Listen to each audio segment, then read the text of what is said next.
বইপত্র বিক্রির কারণে আপনি এটা চিস্তিনগর সরাবিয়া লাইব্রেরির তত্ত্বাবধানে রয়েছে।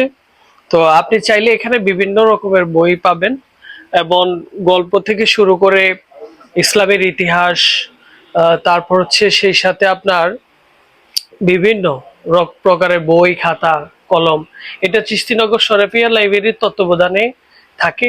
তো এখান থেকে আপনার বিভিন্ন এই এলাকার যারা আছে, বিশেষ করে ছাত্রছাত্রীরা, অথবা আপনার যারা আছে সাধারণত মান্যগণ্য যারা সম্মানীয় ব্যক্তি, ওনারা আসেন এখান থেকে বই টই ক্রয় করে থাকেন।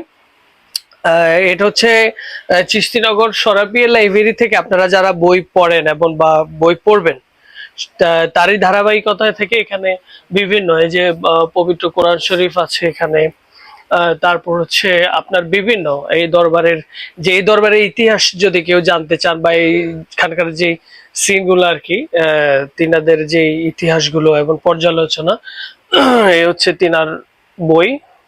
তারপর হচ্ছে এই আরেকটা আছে, এই একটা আছে। তারপর এই যে নতুন করে একটা সংখ্যা বের হয়েছে ওনাদের ম্যাগাজিন, এটা হচ্ছে প্রদীপন। প্রদীপন গুলো আপনারা চাইলে নিতে পারবেন। এবং প্রদীপন থেকে আসলে ম্যাগাজিনটা প্রতি 3 মাস পর পরে বের হয় এবং এখানে অনেক কিছু জানার আছে এবং বোঝার আছে। খুবই দারুণ, এটা আমার কাছে খুবই ভালো লেগেছে।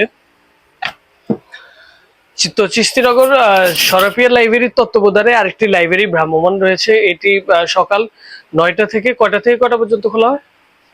9টা থেকে 1টা। 9টা থেকে দুপুর 1টা, আবার 3টা থেকে আপনার রাত 9টা 10টা পর্যন্ত খোলা থাকে। সব সময় আপনি চাইলে যে কোনো প্রকার বই, তারপর আছে কাশফুল মাহাজব, তারপর মুসলিম সঙ্গীত চর্চা, সোনালী ইতিহাস, বিভিন্ন প্রকারের এখানে আপনার বই রয়েছে। আপনারা যে কেউ চাইলে এখান থেকে বই কিনতে পারবেন এবং কোনো বই যদি আপনাদের লাগে সেক্ষেত্রে আপনারা অর্ডারও করতে পারবেন। তো এই বিষয়টি আসলে আমার কাছে সত্যিকার অর্থে কি, আমার কাছে খুবই ভালো লেগেছে এইটা।